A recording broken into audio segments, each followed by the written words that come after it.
सत्ता में आई तो हर व्यक्ति के खाते में जन धन योजना के तहत 15-15 लाख रुपए जमा कराएंगे। और ये भी कहा था कि कांग्रेस के लोगों ने जो 50 साल में इस देश से धन लूट करके विदेश के बैंकों में जो जमा कराया है, हम उस काले धन को वापस लाएंगे और हर व्यक्ति के खाते में 15-15 लाख रुपया जमा कराएंगे। टेलीफोन बज रहे हैं, किसके बज रहे?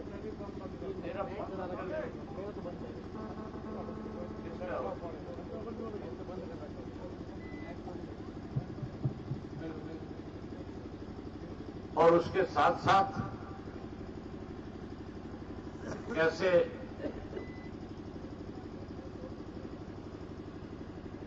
देश के किसान का जो 70% आबादी, जो 70% आबादी गांव में रहती है, जो किसान है, जो खेती पे निर्भर करने वाला है, इस भारतीय जनता पार्टी के देश के प्रधानमंत्री ने कहा था कि किसान के खेत में होने वाली जो फसल है, जो उसका लागत मूल्य उससे 50% ज्यादा देंगे। और ये भी कहा था कि स्वामीनाथन की रिपोर्ट को लागू करेंगे, किसान को मालो माल कर देंगे। उसके साथ साथ एक और बड़ा वायदा पढ़े लिखे नौजवान बच्चों से किया था और उन बच्चों से कहा था कि भारतीय जनता पार्टी की सरकार बनाने में अगर आप बड़ी भूमिका निभाओगे तो फिर इस देश के पढ़े लिखे बच्चों के लिए 2 करोड़ नौकरियां हर साल निकालेंगे।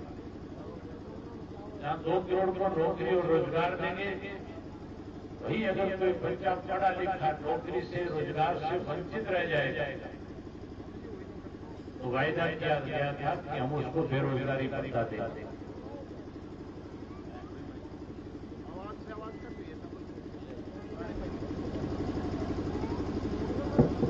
वायदा किया था पढ़े लिखे बच्चों के साथ, वायदा किया गया था किसान के साथ, वायदा किया गया था देश के आम आदमी के साथ। आज 4.5 साल हो गए इस देश में सरकार को भारतीय जनता पार्टी की केंद्र में बने। इस 4.5 साल में ना तो किसी के खाते में 15 लाख रुपए आए और ना ही किसान को उसकी फसल का 50% लागत मूल्य से ज्यादा मिला। ना स्वामीनाथन की रिपोर्ट को लागू किया गया, बल्कि हरियाणा प्रदेश के अंदर विधानसभा का जब चुनाव आया था तो भारतीय जनता पार्टी की तरफ से और बड़े बड़े वायदे कर दिए गए। भारतीय जनता पार्टी के नेताओं ने कहा कि अगर प्रदेश में भी सरकार बनाओगे तो सरकार बनने के बाद जो कच्चे कर्मचारी है, हम उन कच्चे कर्मचारियों को पक्का करने का काम करेंगे। जो पक्के कर्मचारी हैं उनको पंजाब के समान वेतनमान देंगे। पढ़े लिखे नौजवान बच्चों को हर साल 5 लाख नौकरी निकाल करके बच्चों को रोजगार और नौकरी देंगे।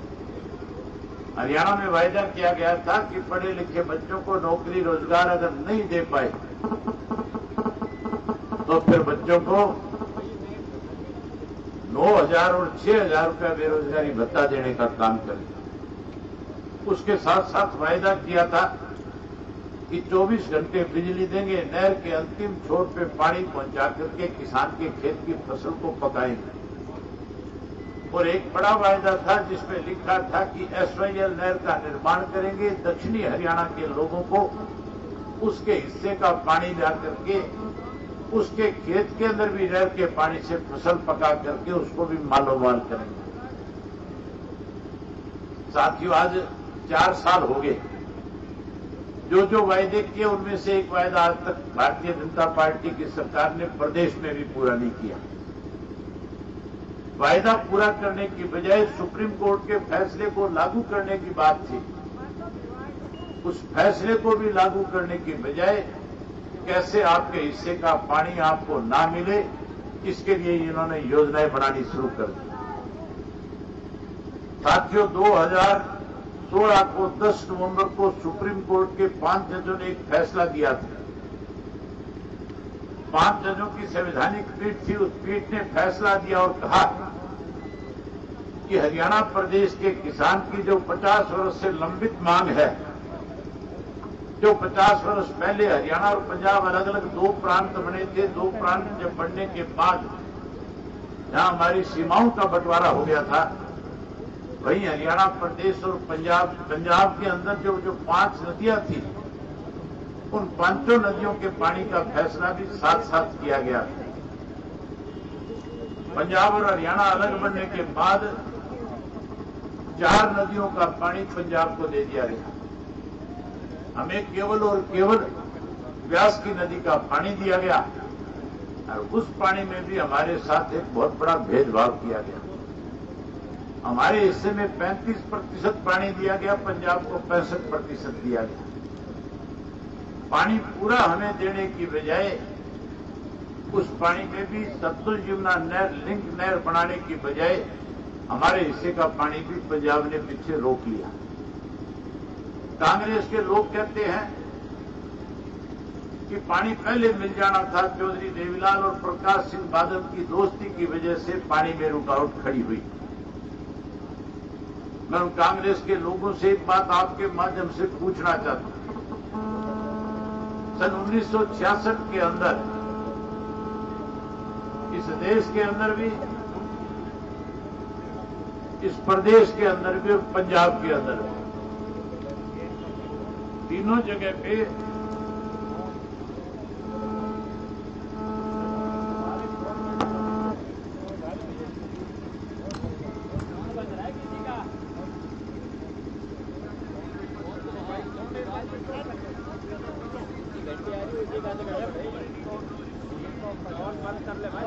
सन 1966 में जब हमारे प्रदेश का बंटवारा हुआ था, पानी का बंटवारा हुआ था, उस वक्त में केंद्र के अंदर भी कांग्रेस की सरकार थी। उस वक्त हरियाणा प्रदेश के अंदर भी कांग्रेस की सरकार थी, पंजाब में भी कांग्रेस की सरकार थी। अपना फोन भी बंद कर सकते हो, किसकी जेब में बज रहा है?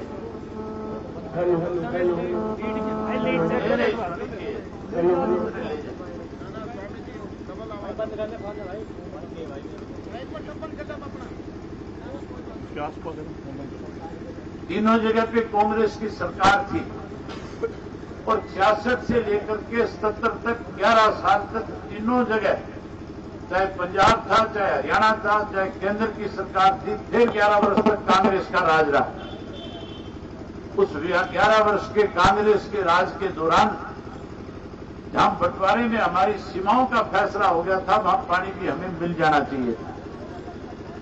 उन 11 साल में नहर बनाने की बजाय उस नहर के ऊपर राजनीति करने का काम किया। ये लोग हमारे को ब्लेम करते हैं, कहते हैं चौधरी देवीलाल ने नहर नहीं बनने दी। राव वीरेंद्र भी तो हरियाणा प्रदेश के मुख्यमंत्री उस 11 साल के बीच में बने थे।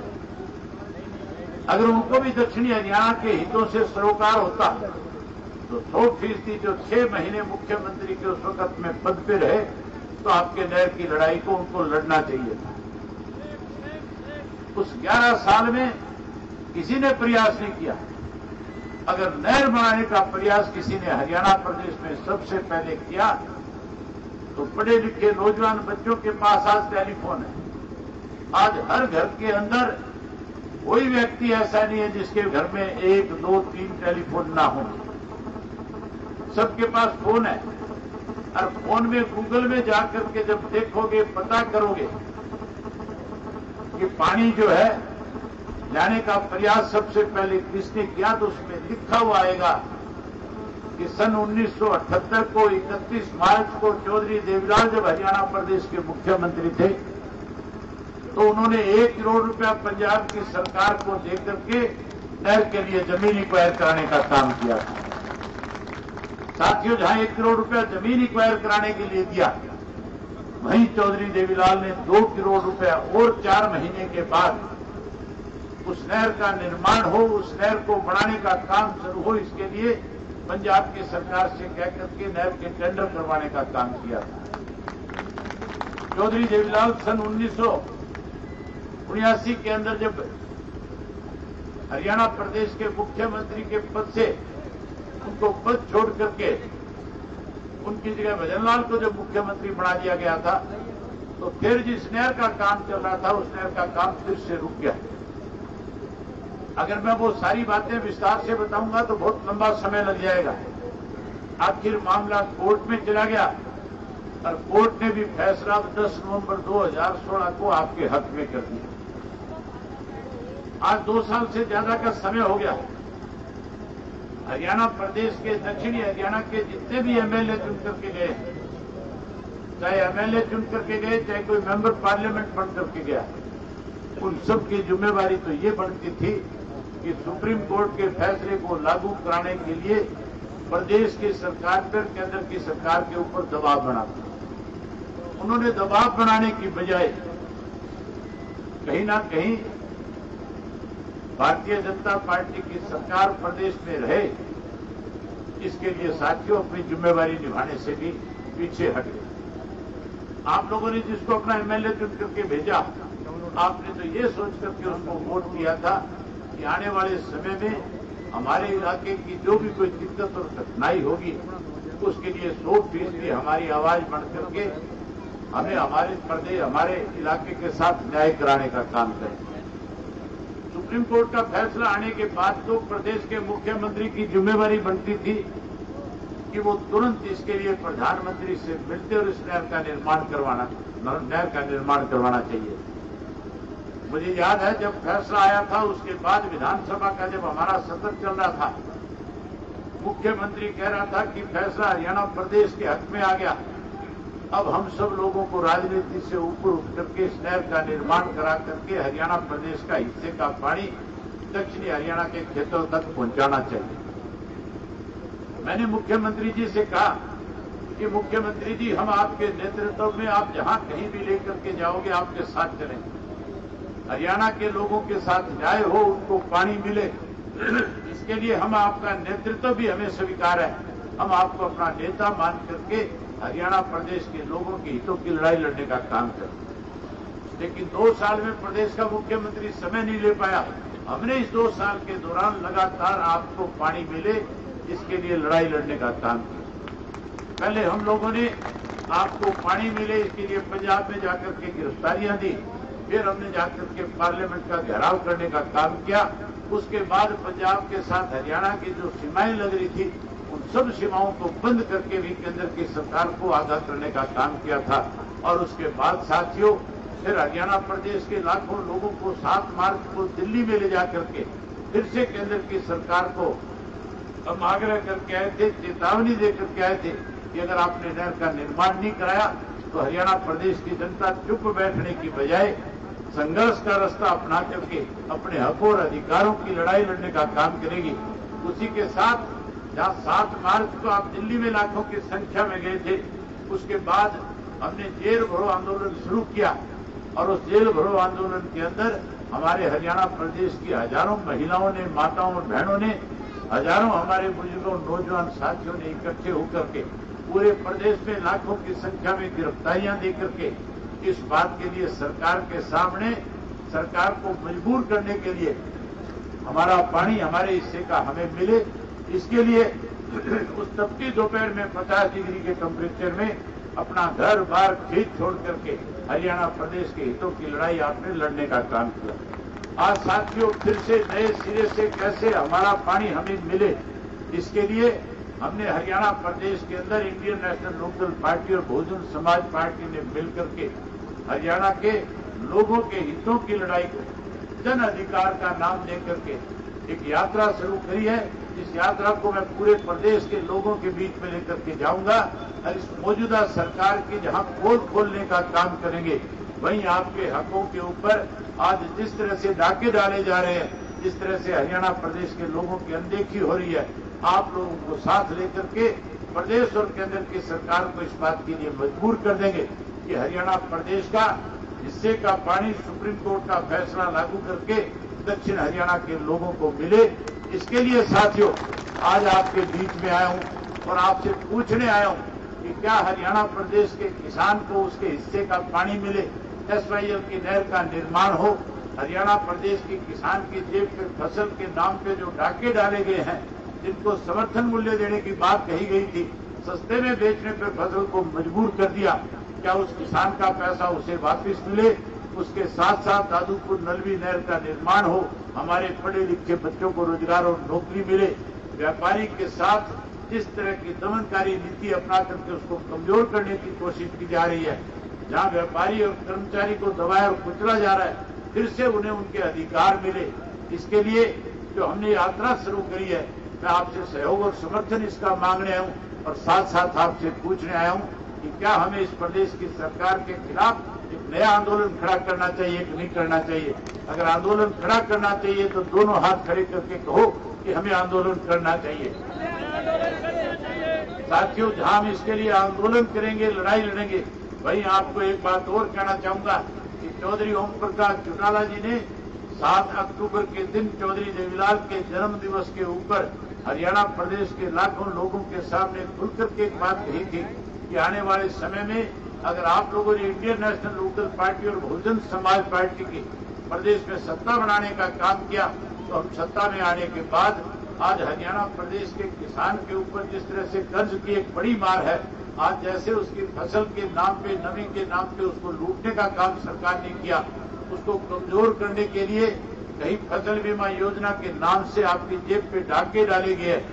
आपको याद होगा सन 1986 के अंदर जब चौधरी देवीलाल इस प्रदेश के लोगों के लिए न्याय युद्ध के नाम से एक लड़ाई लड़ रहे थे, उस वक्त चौधरी देवीलाल जी ने खुल करके कहा था कि अगर आप लोगों ने मुझे सत्ता सौंपने का काम किया तो सत्ता में आने के बाद 100 का 100% किसान के सर पे आज जो चढ़ा हुआ कर्ज है 10-10 हजार के कर्जे माफ करने का काम करूंगा। उन्होंने उस वक्त ये बात कही थी कि 5100 रुपये कन्यादान के रूप में भी दूंगा और हर बुजुर्ग को मान और सम्मान की पेंशन देने का काम करूंगा। चौधरी ओम प्रकाश चौटाला जी ने कहा कि हम चौधरी देवीलाल की नीतियों को आगे बढ़ाएंगे। आज हर रोज अखबारों की सुर्खियों में, टेलीविजन के ऊपर खबर आती है कि हरियाणा प्रदेश का किसान भी महाराष्ट्र प्रदेश के किसान की तरह आज अपने आप को मौत के हवाले करने पे मजबूर हो रहा है। आज इसलिए सुसाइड कर रहा है कि वो अपनी जेब से, अपनी खेत की उस फसल से उस किस्त को नहीं भर पा सकता जो उसने लोन के रूप में ले रखी है। आज कर्जे में डूबा हुआ है। जहां कहीं उसके घर पे कोई जाकर के नोटिस चस्पा करता है तो उसको इस बात को लेकर के महसूस होता है कि मैं पैसे देने में असमर्थ हूं, इसलिए मेरे घर के बाहर नोटिस लग गया। मजबूर होकर के वो किसान आत्महत्या कर लेता है। चौधरी ओम प्रकाश चौटाला जी ने कहा है कि अगर आपने सरकार बनाने का काम किया तो हरियाणा प्रदेश के किसान पे चाहे कोई 10,000 का कर्जा होगा, चाहे कोई 10 लाख का कर्जा होगा, हम सरकार बनने के बाद पहली कलम से माफ करने का काम करेंगे। हम कर्जा माफ करेंगे। वहीं हमारी माताओं और बहनों से एक बात कहना चाहूंगा कि आज किसी भी घर में जब लड़की पैदा होती है, माँ बाप को इस बात को लेकर के चिंता होनी शुरू हो जाती है कि कैसे बच्ची को बड़ा करूंगा, कैसे इसको पढ़ाऊं और लिखाऊंगा, कैसे आने वाले समय में इसकी मैं शादी कर पाऊंगा। साथियों, चौधरी ओम प्रकाश चौटाला जी ने कहा है कि जहां हम बच्ची की सुरक्षा की गारंटी प्रदेश के लोगों को देंगे, वहीं हमारी बेटियों की शादियों में अड़चन और दिक्कत न आए। हम गरीब की बेटी के लिए 5 लाख रुपया कन्यादान के रूप में देकर के उसकी शादी करवाने का काम करेंगे। उसके साथ साथ जो पढ़े लिखे नौजवान बच्चे आज जो बेरोजगार हैं, कहीं आज मायूस है, उन्होंने खुल के कहा कि आपको मायूस होने की जरूरत नहीं है। हमारी सरकार बनने के बाद हर घर से एक बच्चे को, पढ़े लिखे को रोजगार और नौकरी देने का काम करेंगे। या रोजगार और नौकरी देने का काम करेंगे। अगर किसी कारणवश कोई नौकरी से, रोजगार से वंचित रह जाएगा तो हमारी सरकार बनने के बाद 15,000 रुपया बेरोजगारी भत्ता देकर के उस बच्चे का मान सम्मान बढ़ाने का काम करेंगे। वहीं उसके साथ साथ आज जो बिजली महंगी आपको मिलती है, उस बिजली को 50% कम करके हरियाणा प्रदेश के बिजली के उपभोक्ता को सीधा लाभ पहुंचाएंगे। और ट्यूबवेल का बिजली का जो बिल आज आपको आता है उसको पूर्ण रूप से माफ करने का काम करेंगे, ताकि किसान खेत की फसल पैदा करने के लिए बिजली का बिल भरने का काम ना करे। वहीं साथियों, चौधरी ओम प्रकाश चौटाला जी ने यह भी एक बात आपके सामने रखी और कही थी कि चौधरी देवीलाल ने 100 रुपये माँ बाप पेंशन शुरू करी थी और चौधरी देवीलाल ने बुजुर्ग को मान और सम्मान देने का काम किया था। आज उस पेंशन को कांग्रेस और भाजपा के लोगों ने अपमान पेंशन बनाने का काम किया है। जहां जिन लोगों ने अपमान पेंशन बढ़ाया, वहीं हम इसको फिर से सम्मान पेंशन बढ़ाने का काम करेंगे। हर बुजुर्ग के हाथ में चौधरी देवीलाल ने 100 रुपया महाभार की थी, हम उनकी नीतियों को आगे बढ़ा करके हर रोज का 100 रुपया हर बुजुर्ग के हाथ में सम्मान पेंशन का देने का काम करेंगे। साथियों, सारी बातें तब संभव होगी जब आप लोग आज ही से इस बात का प्रचार और प्रसार करना शुरू कर दोगे। जहां इस बात का प्रचार और प्रसार करोगे तो मैं आपसे एक बात खुल करके कह सकता हूं, जब आप लोगों के बीच में जाकर के लोगों के बीच ये खड़े होकर के कहोगे तो 100% हो सकता है एक बार आपकी बात से कोई सहमत ना हो, लेकिन रात को जब घर जाकर के सोएगा, सोते दफा जब इन सब बातों को फिर से विचारणीय करेगा, फिर से उन पर चर्चा करेगा, तो अगले दिन सुबह चल करके आपके पास आएगा और आकर के आपसे कहेगा कि मेरा भी फार्म भरवा ले, मैं भी आज से इंडियन नेशनल लोकदल पार्टी का एक कार्यकर्ता, इस पार्टी का मतदाता बनने का काम करता हूं और इसलिए इस पार्टी का मतदाता और कार्यकर्ता बनता हूं कि आज तक जो बात चौधरी देवीलाल ने कही उसको पूरा किया, जो बात चौधरी ओम प्रकाश चौटाला ने प्रदेश के लोगों के बीच में कही उसको पूरा करने का काम किया। तो साथियों, आज जहां लोगों का कांग्रेस और भाजपा से विश्वास उठा हुआ है, वहीं आज इंडियन नेशनल लोकदल पार्टी और बहुजन समाज पार्टी का जो समझौता है, जिसके प्रति लोगों ने एक बड़ा विश्वास पैदा हुआ है, जहां हरियाणा प्रदेश में आप गठजोड़ की सरकार बना करके चौधरी ओम प्रकाश चौटाला को मुख्यमंत्री बनाओगे, वहीं देश के अंदर आपके पड़ोस के विधानसभा क्षेत्रों में राजस्थान में जाकर के देख करके आओ आज किस किस्म से कांग्रेस और भारतीय जनता पार्टी को दरकिनार करके लोग आज जहां बहुजन समाज पार्टी के उम्मीदवार खड़े उनके पक्ष में अपना वोट डालने जा रहे हैं। आज साथियों, आने वाले समय में इस देश में जब लोकसभा का चुनाव होगा तो 100 का 100% ना कांग्रेस सत्ता में आएगी ना भाजपा सत्ता में आ सकती। अब तो आने वाला समय, आने वाला कल जो है 100 का 100% बहन मायावती का है। बहन मायावती देश की प्रधानमंत्री बनेगी और चौधरी ओम प्रकाश चौटाला हरियाणा प्रदेश के मुख्यमंत्री बनेंगे। यही बात आपसे कहने के लिए आया था। आप सब ने मेरी बात को सुना, आप सबका बहुत धन्यवाद। जय हिंद, जय हरियाणा।